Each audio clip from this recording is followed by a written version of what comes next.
welcome to my YouTube channel again. If you're watching here for the first time, please don't forget to hit the subscribe button and join this amazing community on YouTube that we have.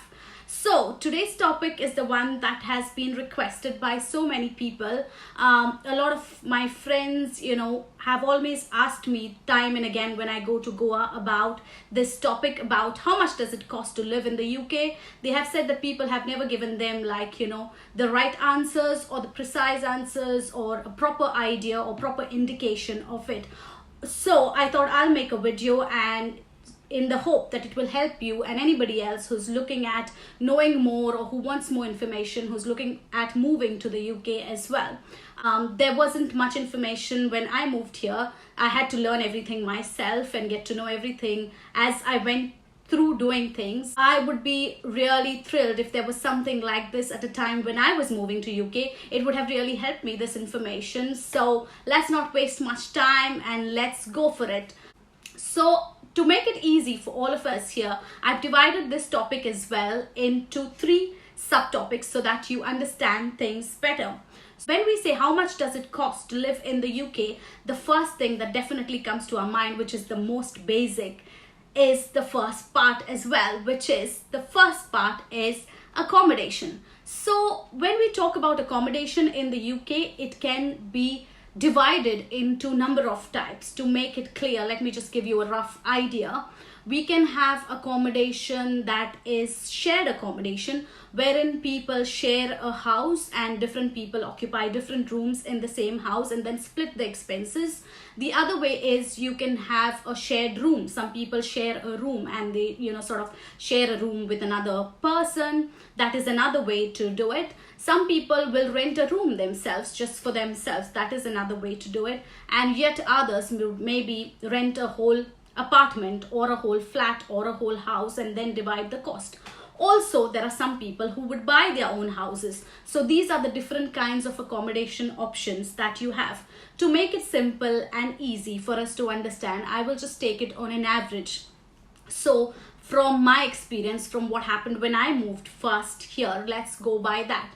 So when I moved first into the UK, I lived in a room that I had rented for myself. I live in the East Anglian region, so I will give you the approximate cost so that it helps you know, because in different areas the costs are definitely different. For example, if you're living in central London, the cost could go from 500 for a shared room to maybe 1,000 and above. But in different areas it is different. So for simplicity's sake, I'm just giving you in the region that I live in, East Anglia.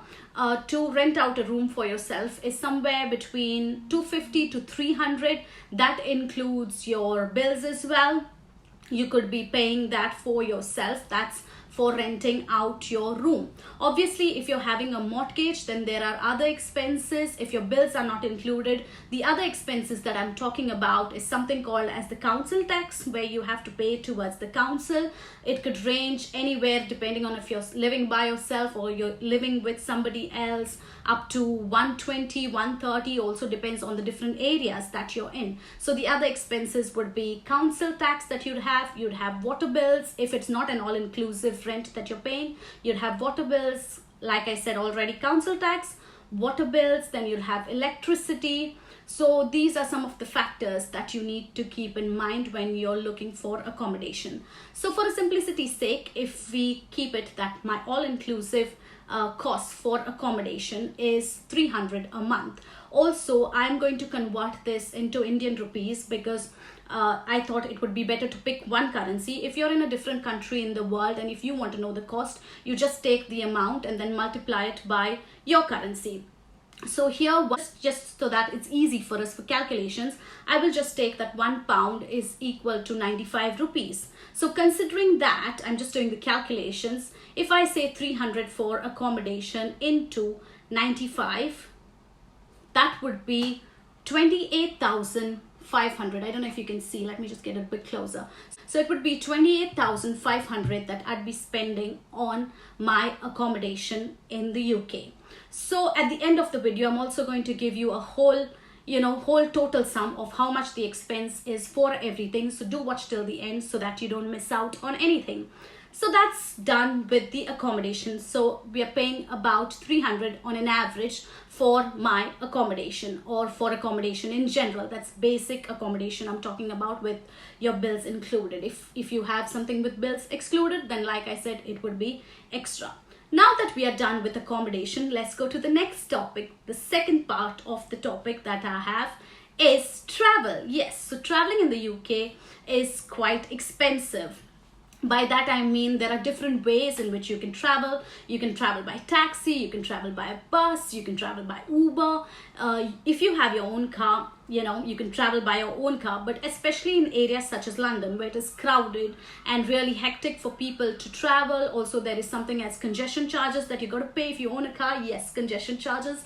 Then you have parking charges and stuff like that. So to make it easier, people just prefer to travel by bus, or use public modes of transport. We have the tube as well, so they use the bus or the tube. So on an average for me, because I live in East Anglia, for a bus pass monthly, I'll be spending about 60 to 70 quid. So on an average, let's keep it as 70 quid. Quid actually means a pound, for those who don't know. So 70 pounds on travel is what I'd be spending for travel.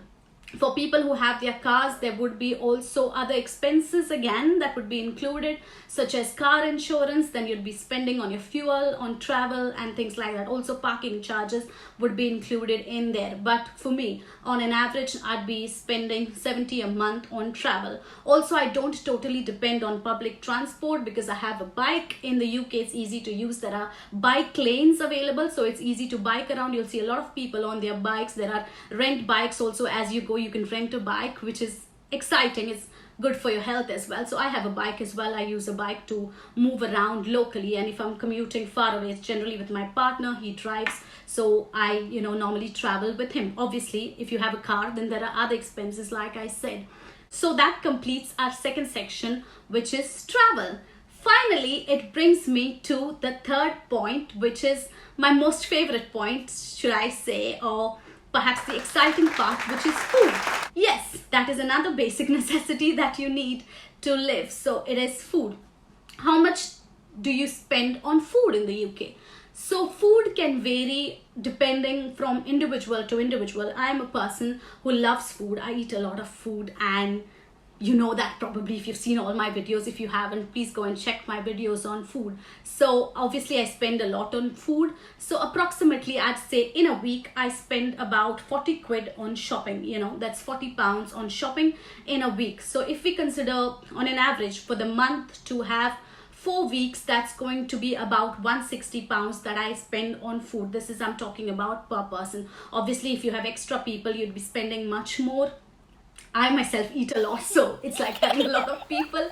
But yeah, just to give you a rough idea, that's what it is going to cost. Obviously, buying ingredients from a supermarket and cooking at home is much cheaper, so I'm just giving you the average cost. If you're going to eat out in a restaurant, or if you're going to, spend buying food from outside, it's going to cost much more. So this is on an average that I spend, like I said, for my food.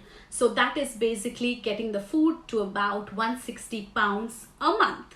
That covers our main topics, which include accommodation, then we have travel, and then we have food. So the three main topics are covered. Besides that, I'd like to mention there are other expenses. Yes, other expenses that sometimes nobody tells you about, and then suddenly you're bogged with all those expenses. Oh, I didn't know that there was this. Oh, I didn't know there was that. So let me talk about what other expenses I'm talking about. So one of them is TV license. That's right. If you're going to watch TV in the UK, you need to pay a cost called as the TV license cost, which is again a monthly cost that you have to pay. The second one that we have is for your phone. If you have a phone which is on the go or pay as you go, there are cheaper options available, which would start at like 10 quid. 10 quid is again 10 pounds a month, to anything higher, or you could be spending more than that, depending on if you have internet on your phone or not. Besides, you would also be paying more money on Wi-Fi. So if you have Wi-Fi, you'd be paying monthly about 20 to 25 depending, or higher depending on which deals you choose and which provider you go with. So this is basically the major expenses that I've covered. I had said at the start that I'm going to do a sum total of the total expenses. So let's go for it. I'm quickly going to calculate.